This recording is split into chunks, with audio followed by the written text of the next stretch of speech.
There's a version of you that exists only in your own head. The one who apologizes for taking a space, who replays conversations at 2 a.m., who feels guilty for saying no, and ashamed for feeling jealous, and exhausted in a way that sleep doesn't fix. Most of what ran that version of you was never actually disappointed. It was just absorbed. Today, we are going to look at 5 of those quiet, automatic thoughts and take them apart one at a time. The first one is the stories you tell yourself about who you are. It starts early, usually. You say sorry for having a need. You say yes when you mean no.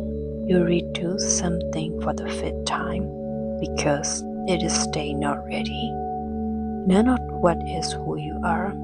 It is what you learn. Somewhere being seen fed and safe, so you got small. Someone else's comfort came before your own, so you started managing everyone's feelings. Somewhere being flawless felt like the only way to avoid being judged. So perfect became the minimum, not the goal. Here's the part almost no one tells you. The gate that shows up when you finally choose yourself isn't proof you did something wrong. It is an old habit protesting a new one. You are not too much. You were never the problem. You were just protecting yourself the only way you knew how. The second painful thought is the emotions you were taught to hide. Anger isn't a character flaw. It moved through your chest, your jaw, your hands before your thinking mind even catch up.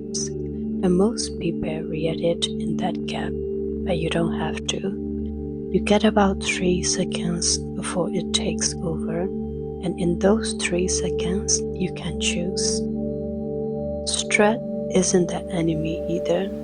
It is a message, usually when you have been overriding. Your body isn't asking you to push through. It's asking you to notice what needs to change. Disappointment, the same. Everyone experiences it. What matters is what you do after, and noticing and choosing to keep going. Even while admitting you are not okay, it is own kind of strength. Even jealousy isn't ugly. Psychologists call it social comparison. Your mind evaluating itself against others because it doesn't have a clear standard of its own yet. It is not shameful. It is a map pointing at what you actually want.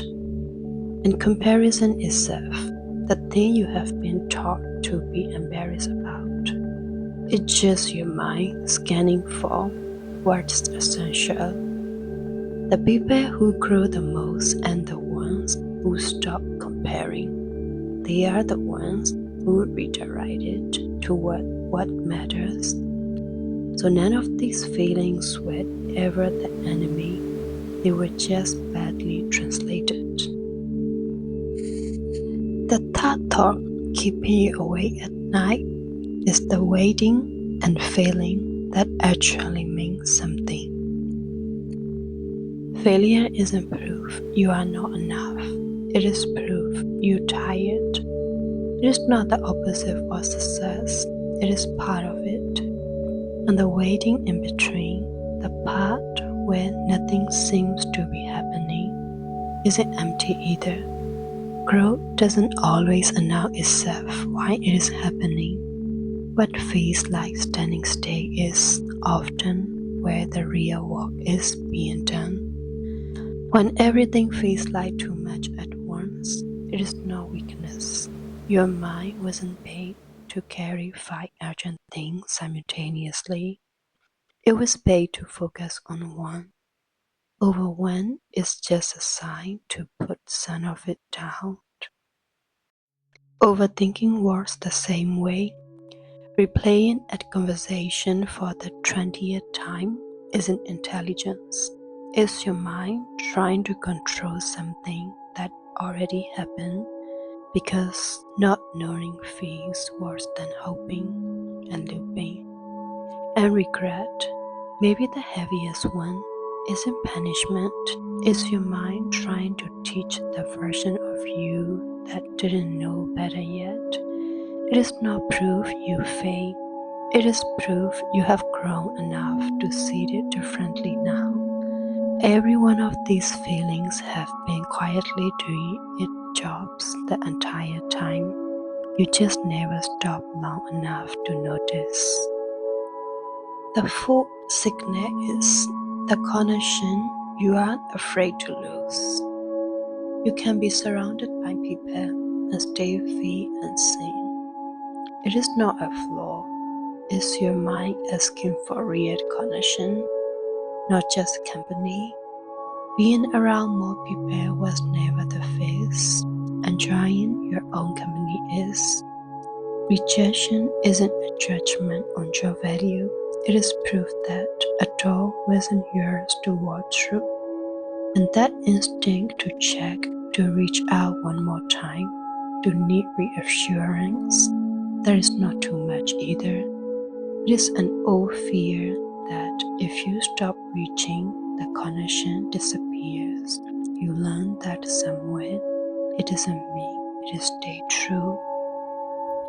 The final sign is rest and what it is actually for.